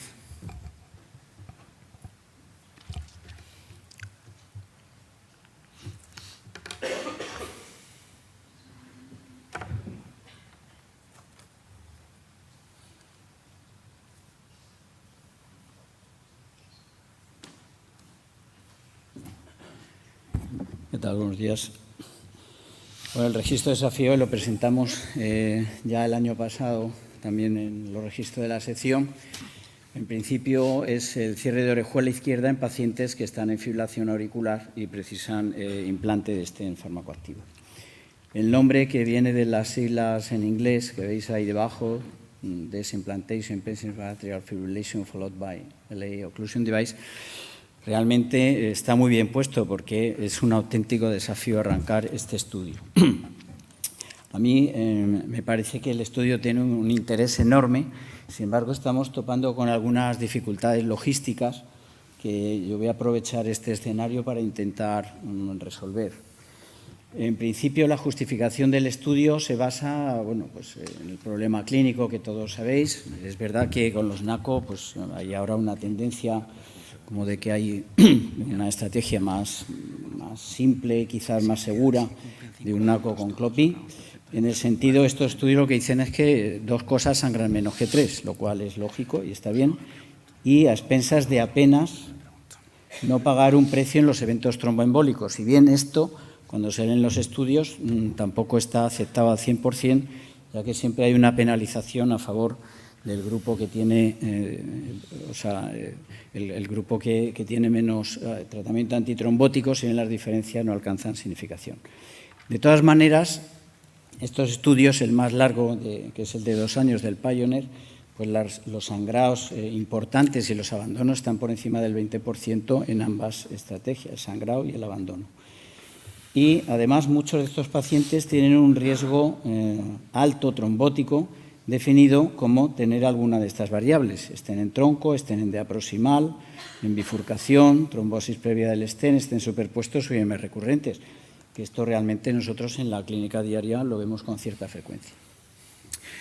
La otra estrategia, que yo creo que desde el punto de vista de cardiólogos intervencionistas sería más tranquilizadora para nosotros, es poner el ticagrelor, el prasugrel con aspirina indefinido y olvidarnos del anticoagulante para siempre. En este sentido, surgió la idea del registro de desafío, basándonos también un poco en el historial de los hospitales que habían participado, y esto se amplió al resto de toda España y de la península ibérica, para entrar a continuar explorando esta estrategia nueva, que además pues lleva también otros objetivos, no solo ver qué pasa con este tipo de pacientes, sino también ver la estrategia logística se sigue en los hospitales cuando se intenta hacer cierre de orejuela, aparte del cierre, aparte del implante del stent. Y luego había también un grupo en el cual, porque el cardiólogo clínico o el paciente no quiere, pues ese paciente sigue con su NACO, con lo que sea, y también se lo seguía. Eso sería muy importante, porque sería una manera de monitorizar por los hemodinamistas lo que pasa en un seguimiento a 2 años, porque luego, si eso lleva al cardiólogo clínico, nosotros no nos enteramos de qué pasa. Pasa un poco como los pacientes quirúrgicos que operan los cirujanos y nosotros no nos enteramos de los resultados. Y también, por qué no decirlo, sería un empuje a la técnica de implante de orejuela. Y también lo habíamos planteado como una vez empezado el estudio, ya con centros participantes que se ilusionaran con esto, plantear ya un estudio randomizado ya exclusivamente del subgrupo este. Los criterios de inclusión y exclusión los presentamos ya, no los voy a repetir, pero en definitiva FA no vascular con chat vascular mayor de 1, los criterios de exclusión pues los habituales, SOA, hemorragia activa en el último mes, etcétera. Y los objetivos, en principio, era ver la seguridad de esta técnica, el ver que si las hemorragias clínicamente relevantes sean menos y los eventos tromboembólicos y combinados también. Y el tamaño muestral, habíamos calculado una entrada de unos 17 hospitales entre España y Portugal y habíamos calculado 400 pacientes, 200 en brazo. Entonces, ahora mismo la situación del estudio es un poco... todavía de un inicio muy lento y, como os decía, que hace honor al nombre que le hemos puesto al estudio. Yo ahora mismo no puedo deciros cuántos centros participantes hay, ni si hay un verdadero interés por el estudio, porque aunque muchos investigadores o muchos hospitales me han dicho que sí, luego la verdad es que esto lleva una lentitud que algunos hospitales me han pedido entrar y luego cuando lo han llevado a su centro, pues los médicos cardiólogos pues no han querido meter estudios. Y los centros que tienen más alto volumen, entendido como tal, los que hacen más de 20 orejuelas por año, pues casi todos lo han vuelto a meter en el comité ético cuando este estudio es un registro que realmente ya pasa a un comité ético hospital. Y además no se entienden los comités éticos. ¿Voy bien, Chema? Sí. No se entienden los comités éticos, se ve como una especie de estudio randomizado en el que se penaliza no sé qué, tal y cual, y esto no deja de ser un registro de vida real. Es cierto que dando la oportunidad al paciente y al clínico que lo lleva de ofrecer el cierre de orejuela. Y por otro lado, los centros de Portugal, que me dijeron que sí cuando hablé personalmente con ellos, cuando les he mandado emails, pues no me han contestado, no sé si es que les entra en spam y las casas comerciales que les dije, hombre, hablar vosotros con Iberia, o sea, con la parte de Portugal, tal, pues tampoco me han dado una solución. Entonces, yo otra vez vuelvo a intentar. ¿Cómo está la situación? Pues ahora mismo hemos metido el Hospital Universitario de Badajoz, antes se llamaba Infanta Cristina, ahora por temas políticos se ha cambiado el nombre, se llama Universitario de Badajoz. Ha metido uno el Hospital de Vigo, Álvaro Cunqueiro, y uno el de la Princesa de Madrid. Nosotros hemos metido 3 con implante de orejuela, y estos 2 con implante de orejuela, pero luego hay en total 9 pacientes, por lo menos en nuestro centro, sin implante de cierre de orejuela, pero que están en seguimiento, bueno, pues porque también entran en la otra rama del estudio. Yo vuelvo a insistir, creo que si entendemos bien este estudio y somos capaces de entender lo que esto es una oportunidad para que los intervencionistas lideremos este subgrupo de pacientes que a todos nos preocupa muchísimo y que sigamos intentando sacar adelante este estudio. Lo de los estudios randomizados de doble antitratamiento trombótico está muy bien, pero el paciente coronario es coronario para toda su vida. El paciente que lleva un stent llevará ese stent toda su vida y llevará posiblemente más con el tiempo. Y el paciente que está en FA necesitará un anticoagulante toda su vida. Entonces, este mensaje es muy importante porque a nosotros ahora, vale, ha salido el Augusto es a 6 meses, son eventos bajos. Cuando tú pones la curva del Augusto con la del Pioneer, que es a 2 años, pues sigue la misma curva. Y luego, insisto, que es que toda la vida vas a tener el mismo problema. Cuando el paciente vuelva a tener un nuevo síndrome coronario agudo, necesite otro stent o lo que sea. O sea, que esta es la última diapositiva. En resumen, pues llevamos 5 casos a los que hemos puesto dispositivo. De los 3 reales, por diseño del estudio, son solo los del Complejo Hospitalario Universitario de Badajoz, o sea, el nuestro, porque tanto el Hospital de Vigo como la Princesa han sido por indicación clínica, es decir, eran pacientes que tenían stent, luego han sangrado y entonces se ha hecho cierre de orejuela. Pero bueno, también los metemos porque esto no deja de ser un mapa de lo que pasa en la península ibérica y no es realmente un estudio randomizado. Son pacientes con una edad media de 74 años, chas vascular alto y doble alto. Vale. ¿Ya? ¿Termino? Si es que queda un 3 y estamos a 10 Bueno, minutos. la mayoría son síndrome coronario agudo sin elevación del ST y todos tenían al menos un factor trombótico de alto riesgo y muchísimas gracias por vuestra atención. Gracias. Bien, pasamos directamente al siguiente porque estamos muy justos de tiempo. El Watchman de Tomás Benito González.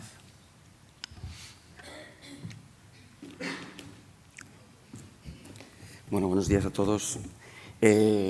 Agradecer un poco a la sección la posibilidad que nos deje presentar nuestro registro. Muy brevemente, para la justificación un poco del registro, como todos sabéis, la filación auricular es una enfermedad muy prevalente en pacientes con enfermedad renal crónica. Aproximadamente 1 de cada 6 en diálisis va a tener filación auricular no valvular. Y se trata además de un grupo de pacientes que tiene un alto riesgo embolígeno, con una incidencia anual que se estima en torno hasta el 5%, lo que supone 6 veces más que la población que no está en diálisis. A pesar de ser, siendo una población de alto riesgo, lo que sería la terapia convencional para la prevención tromboembólica que usamos en la población general, que es la anticoagulación oral, tiene algunas limitaciones en este subgrupo de pacientes. La primera es que el riesgo de sangrado es muy elevado, multiplica hasta por 5 la incidencia de eventos graves, y estos incluyen la hemorragia intracraneal, que probablemente sea uno de los más temidos. Por otro lado, propiamente la indicación de anticoagulación oral no está completamente establecida en este grupo de pacientes y de hecho en la mayor parte de los casos queda un poco a criterio clínico del nefrólogo que esté a cargo del paciente. Los anticoagulantes que hemos utilizado hasta ahora, ¿no? Los antivitamina K, incluso se han publicado que podrían tener en algunos casos efectos deleterios, sobre todo en relación con la progresión de la calcificación vascular. Y los NACOS, ¿no? Que es, digamos, el último fármaco disponible y más prometedor, pues tiene la limitación de que hay poquitos datos en cuanto a cómo se comportan por su mayor o menor metabolismo renal. Los criterios de inclusión del registro son sencillos, sería todos aquellos pacientes que están en hemodiálisis en el momento de realizar el cierre de orejuela, con fibrilación auricular no valvular y que, de acuerdo con las escalas que utilizamos habitualmente, tengan un riesgo al menos moderado de embolia, con un CHA2-VAS mayor de 2 o que su clínico responsable haya indicado que estén en tratamiento activo con un anticoagulante oral y que bien hayan presentado un evento de sangrado previo, sangrado mayor, un VAR mayor de 2, o que tengan criterios de alto riesgo hemorrágico, que van a ser prácticamente todos. El tamaño o el objetivo que nos hemos marcado un poco en cuanto a tamaño muestral sería llegar a los 100 pacientes con un seguimiento de 2 años y dentro de los criterios de exclusión, pues quizá el principal sería que no existe indicación de anticoagulación por otra causa que no sea la fibrilación auricular. El objetivo primario es un combinado de eventos embólicos y hemorragias, sería embolia sistémica, ictus o AIT y sangrado mayor. Y luego hemos fijado 2 endpoints de seguridad, uno periprocedimiento y otro más a largo plazo en relación con la efectividad del dispositivo por la aparición de LIS y trombosis del dispositivo. El seguimiento es muy sencillo, pues un seguimiento clínico y lo único que sí que hemos recomendado, que en muchos centros es práctica habitual, la realización de un eco transesofágico en el primer control en los primeros 3 meses para definir si existe algún tipo de trombo o si quedó algún leak residual después del implante. Con respecto a la situación actual, decir que hay más de 20 centros que se han interesado un poco en el proyecto. Es un registro que el reclutamiento no es sencillo, ¿no? Porque como en otros casos de cierre orejuela dependemos mucho de la derivación de pacientes desde servicios que no son cardiología. Entonces, un poco para intentar salvar este escollo, hemos intentado que en todos los centros estén participando en el estudio una pareja, ¿no? El cardiólogo y nefrólogo, con el fin de un poco facilitar el reclutamiento. Estamos ahora mismo con cerca de 30 casos, de momento en 6 centros. Y bueno, pues nada, animaros a todos los que os parezca una idea interesante y queráis participar, pues que os juntéis con nosotros en el registro. Y nada más, muchas gracias. Muy bien. Tenemos que movernos rápido por el tiempo. Alfonso Jurado, por favor, nos cuentas el Papyrus Spain. Buenos días, vamos rápido. Agradecer a la sección la oportunidad de presentar el registro aquí. Y bueno, como sabéis, los stents recubiertos fueron diseñados para tratar perforaciones coronarias en el laboratorio de hemodinámica, pero cada vez muchos de nosotros hemos ido ampliando pues su uso a otras indicaciones, como los aneurismas, necesidad de aneurismas coronarios, fístulas, injertos de vena safena, ¿no? El problema de estos stents recubiertos ha sido siempre su baja flexibilidad, que ha dificultado el implante pues justo en los vasos que más se perforan, los tortuosos con mucha enfermedad, por supuesto la oclusión de ramas laterales en el sitio donde se implantan, y sobre todo es que nos hemos centrado en el evento agudo, ¿no? La perforación, y desconocemos pues cómo van estos stents a medio y a largo plazo más allá del ingreso hospitalario, ¿no?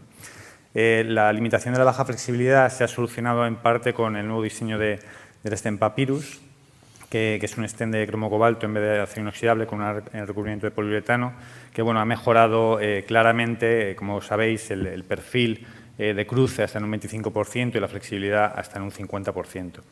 Y bueno, el otro problema, que es el motivo de inicio de esta idea, es que normalmente nos hemos centrado en que el paciente salga vivo de la sala de hemodinámica y luego nos hemos olvidado de él, y en pocos casos pues hemos optimizado el implante del stent y los hemos seguido a largo plazo.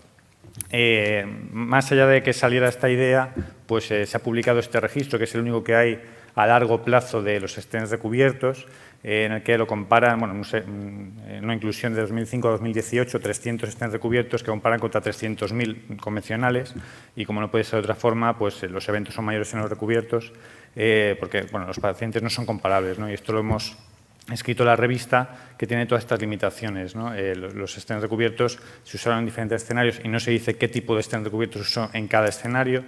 los diferentes diseños de los stents recubiertos. Sabéis que no se puede comparar el papyrus con los stents sandwich que teníamos antes, y se han extrapolado los resultados de todos los stents recubiertos para cada tipo de stent. Puede haber un sesgo porque el stent papyrus que se usó en los últimos años se ha podido usar en los escenarios más complejos y esto perjudicar sus resultados. Y bueno, pues por supuesto no se pueden comparar con los stents convencionales porque se implantaron en pacientes estables, ¿no? Por eso seguimos necesitando datos específicos de cada tipo de stent recubierto y bueno, poder saber si podemos consolidar o no su indicación en otros escenarios más allá de las perforaciones coronarias. El diseño del estudio es un estudio sencillo, piloto, observacional y multicéntrico, en el que se haya implantado un stent papyrus al menos en perforaciones o aneurismas. Hemos excluido los otros posibles escenarios para que sea un poco más limpio y es así de sencillo.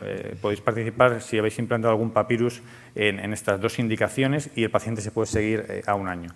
El objetivo es un seguimiento clínico a los 30 días, 6 y 12 meses de la angioplastia y en los pacientes en los que tengan seguimiento geográfico, porque así lo ha decidido el médico, pues analizaremos estos datos también con idea de plantear un estudio prospectivo ya con un diseño específico. El objetivo de este registro actual es clínico, objetivo clínico de muerte cardíaca, infarto no fatal relacionado con la arteria tratada, TLR o trombosis stent a 30 días, 6 meses y un año, los componentes individuales y en los que tengamos datos angiográficos, pues los analizaremos, ¿no? Tenéis, bueno, el registro está avalado por la sección, tenéis todos los datos en la web, bueno, con mi contacto, el protocolo, la base de datos que es un Excel sencillo y bueno, todo lo que necesitéis pues podéis contactarme. Contamos con una beca no condicionada a través de la Fundación Interhospitalaria de Investigación Cardiovascular y hasta ahora, que llevamos poco con esta idea, ya hay 10 centros que nos han mandado casos, tenemos 51 pacientes. En este registro que os contaba del SCAR de 13 años solo hay 74 papyrus y nosotros ya llevamos 56, 59% en perforaciones, 41% en aneurismas. Y bueno, la idea es acabar a final de este año, poder contaros el año que viene lo que tenemos y planificar un estudio prospectivo con diseños angiográficos específicos. Muchas gracias. Muy bien. Muchas gracias, Alfonso. Vamos a pasar directamente al último registro porque no tenemos tiempo, el registro de trompa que presentará Pablo Salinas.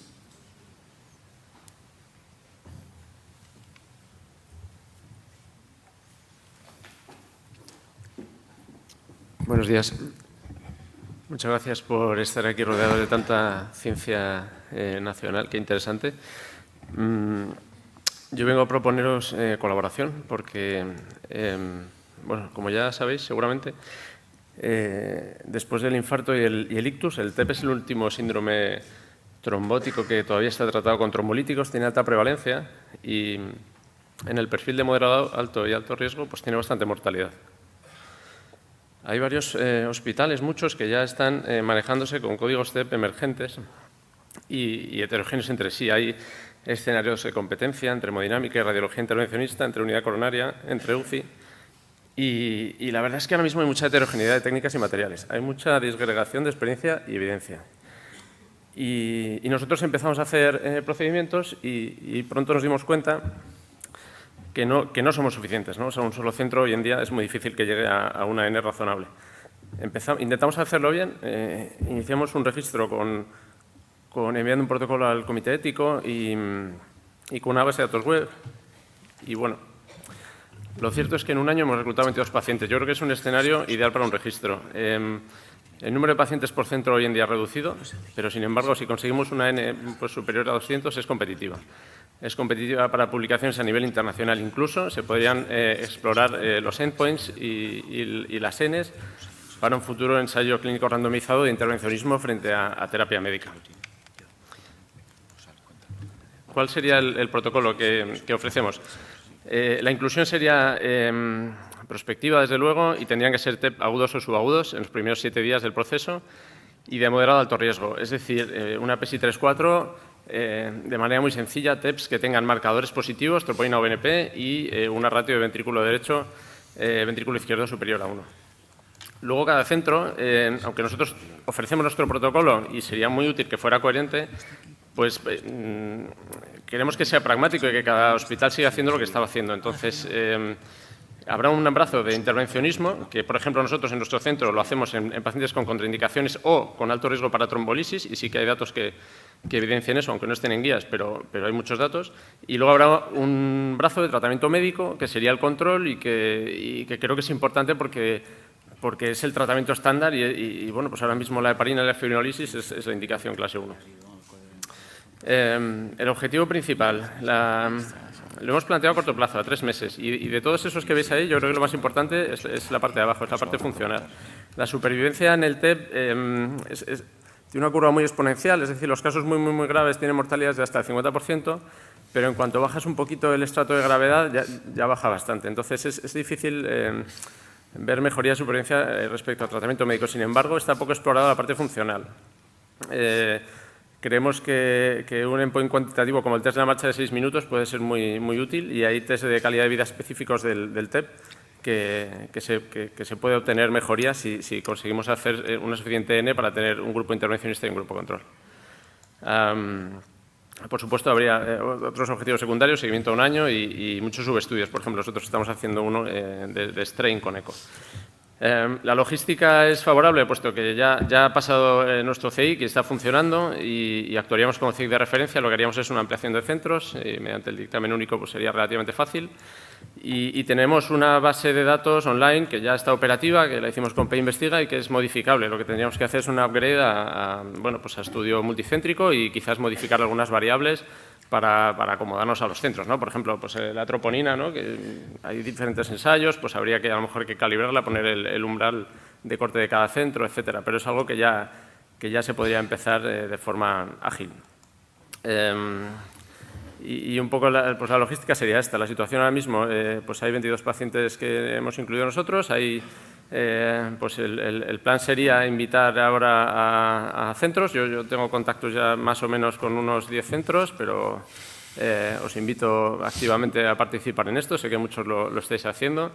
Y bueno, la idea sería tramitar el CI, que debería ser rápido, pero bueno, entre conversaciones y el verano, pues probablemente empezar el reclutamiento a finales de año o a primeros de año que viene. Habría un primer escalón de seguimiento a 3 meses y otro a 1 año, pero yo creo que rápidamente podríamos tener resultados con 1 año de reclutamiento y 3 meses de seguimiento pues en el 21. Y bueno, tenemos asegurada la financiación, al menos para hacer el upgrade de la base de datos multicéntrica, y bueno, pues luego hay algunas compañías que tienen KT3 específicos y que yo creo que podríamos incluso plantear alguna financiación por inclusión del paciente. Muchas gracias.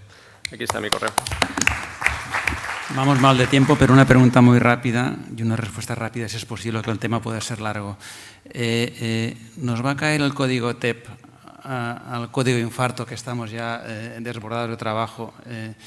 ¿Crees que además vendrá el código TEP y que lo podremos asumir los equipos de guardia? Yo creo que el TEP ahora mismo va a ser una necesidad. Tendremos que elegir si lo queremos coger nosotros o se lo vamos a dejar a los radiólogos intervencionistas, que también lo están haciendo. Es nuestra decisión, es nuestro momento. Esto va a estallar de aquí a 5 años, ya ocurrió en Estados Unidos. Tenemos que decidir si lo queremos o no lo queremos. Si queremos estar dentro o queremos estar fuera. Es una decisión de grupo. En algunos centros la logística invita, porque hay unidad coronaria que maneja el paciente crítico, hay eco que hace el diagnóstico y hay capacidad intervencionista, y luego hay una sobrecarga asistencial en algunos que nos puede dificultar, pero también es la manera en la que lo planteemos a la Administración, ¿no? Tu opinión es que lo debemos querer, ¿no? Yo creo que tenemos las competencias y la estructura para manejar esto de una forma mucho más global que cualquier otra especialidad en la que estaría súper fragmentado. UBI, neumo, radiología intervencionista, etcétera. Yo creo que sí. Muy bien, muchas gracias. Bueno, según el programa escrito habíamos acabado, pero Oriol, rápido, cuéntanos, porque había 2 pequeños registros que quieres comentar y que no están en el programa online, pero en el impreso. Bueno, voy a ser muy rápido. El primero es el registro de guía de presión, que es un proyecto que arrancamos con Armando cuando estábamos en el grupo de técnicas de diagnóstico intracoronario y que, como sabéis, pues bueno, el periodo de inclusión terminó ya hace más de 1 año y ahora estamos en época de cerrar el seguimiento. Conseguimos incluir más de 1.400 pacientes con valoración de más de 1.800 lesiones y la verdad es que hemos obtenido muchos datos de lo que hacemos realmente con nuestros pacientes. pacientes. Y voy a pasar directamente a esta diapositiva, que yo creo que es la más importante, que es el seguimiento clínico. Estamos a día de hoy, el seguimiento ya se tendría que haber cerrado y tenemos datos solo de la mitad de los pacientes, con lo cual, pues bueno, yo os animo a todos los que habéis participado en el registro pues, a intentar completar el seguimiento clínico, porque es fundamental pues, para poder luego interpretar bien los datos que tenemos. Y el siguiente registro que os voy a presentar es un registro que yo creo que es importante, porque es un registro sobre denervación renal en el tratamiento de la hipertensión arterial. Este es un registro retrospectivo en el que participábamos pues, centros que en los últimos prácticamente 10 años hemos estado haciendo esta técnica para el tratamiento de los pacientes con hipertensión arterial resistente, que, como sabéis, pues es una técnica que ha sido controvertida por los resultados de algunos ensayos clínicos, si bien pues, en los últimos meses se han publicado pequeños estudios que parece que refuerzan de una forma consistente la utilidad de la técnica para el manejo de la hipertensión arterial. Y pues bueno, conseguimos reclutar 125 pacientes. Aquí veis las características. La verdad es que son hipertensos severos, a pesar de que son jóvenes, pues con muchos fármacos, y hasta un 25% pues, con manifestaciones clínicas directa o indirectamente relacionadas con la hipertensión arterial, como la cardiopatía isquémica, la fibrilación auricular o el ictus. Y estos son los resultados que tuvimos en el seguimiento a 6 meses. La verdad es que hubo una disminución de la presión arterial consistente, tanto en la consulta como en la mapa. Aquí veis las cifras de disminución de presión arterial, y esto pues, está en consonancia con lo que se ha visto en otros registros y con lo que se vio en los estudios iniciales. Además, otra cosa importante que yo creo que hemos podido constatar es que se puede disminuir el número de fármacos que están tomando de forma significativa y conseguir esas mejorías de presión arterial. Y sí que es cierto que una cosa que nos llamó mucho la atención es las diferencias en los resultados entre distintos centros, y esto pues, probablemente pone de manifiesto la importancia tanto de una buena selección de los pacientes candidatos, pues como de que la intervención se realice pues, de forma adecuada. Y es un estudio que está pendiente de valoración pues, para publicarse, yo creo que próximamente, y que creo que es interesante pues, porque aporta un poquito más de luz a esta técnica que pues, bueno, parecía abandonada, y yo creo que va a volver con fuerza. Muy bien, gracias, Oriol, por la brevedad. Pues nada, como estamos ya pasados un poco de tiempo, muchas gracias a todos. 17 estudios que han recorrido todo el intervencionismo, de coronario, de stents, imagen estructural, TAVI, mitral, hasta el TEP se ha tratado, ¿no? Y acabando con la denervación, o sea, es que curiosamente se cubre todo. Espero que los acometáis, que los terminéis. Los hay muy complejos, con mucho desafío, como decía José Ramón, y que muchos acaben en la REC Interventional Cardiology. Yo me gustaría que acabarais en el JAC Circulation, JAC Intervention, pero hombre, también REC Interventional Cardiology meritará alguna publicación, REC por supuesto, pero la vuestra, que es la nuestra, pues también. Gracias.